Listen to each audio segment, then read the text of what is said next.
الحمد للہ نحمده ونصلی علی رسوله الکریم اما بعد اعوذ باللہ من الشیطان الرجیم بسم اللہ الرحمن الرحیم وَلَكُمْ فِي الْقِصَاصِ حَيَاةٌ يَا أُولِي الْأَلْبَابِ لَعَلَّكُمْ تَتَّقُونَ۔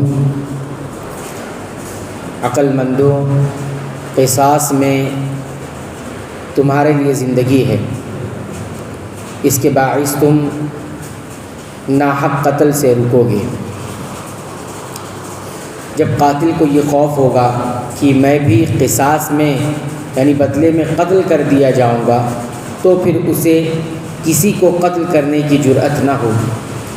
اور جس معاشرے میں یہ قانون قصاص نافذ ہو جاتا ہے، وہاں یہ خوف معاشرے کو قتل اور خونریزی سے محفوظ رکھتا ہے، جس سے معاشرے میں نہایت امن اور سکون رہتا ہے۔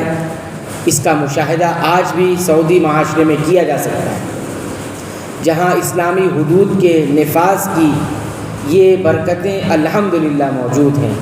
کاش دوسرے ممالک بھی اسلامی حدود کا نفاذ کر کے اپنے عوام کو یہ پرسکون زندگی مہیا کر سکیں۔ کتب علیکم اذا حضر احدکم الموت ان ترک خیرا الوصیۃ للوالدین والاقربین بالمعروف حقا علی المتقین۔ تم پر فرض کر دیا گیا کہ جب تم میں سے کوئی مرنے لگے اور مال چھوڑ جاتا ہو تو اپنے ماں باپ اور قرابت داروں کے لیے اچھائی کے ساتھ وصیت کر جائے۔ پرہیزگاروں پر یہ حق اور ثابت ہے۔ وصیت کرنے کا یہ حکم آیت مواریث کے نزول سے پہلے دیا گیا تھا۔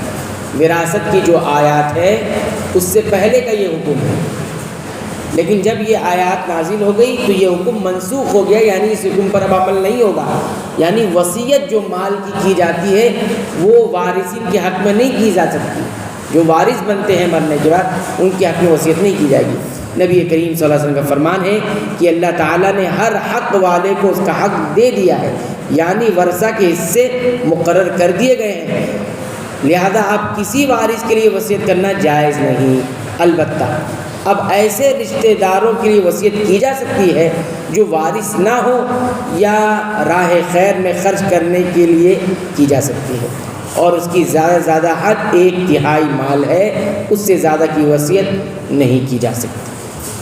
فمن بدله بعدما سمعه فإنما إثمه على الذين يبدلونه إن الله سميع عليم۔ اب جو شخص اسے سننے کے بعد بدل دے اس کا گناہ بدلنے والے پر ہی ہوگا، واقعی اللہ تعالیٰ سننے والا اور جاننے والا ہے۔ ومن خاف من موص جنفا او اثما فاصلح بينهم فلا اثم عليه ان الله غفور رحیم۔ ہاں جو شخص وصیت کرنے والے کی جانبداری یا گناہ کی وصیت کر دینے سے ڈرے پس وہ ان میں آپس میں صلح کرا دے تو اس پر گناہ نہیں۔ اللہ تعالیٰ بخشنے والا مہربان ہے۔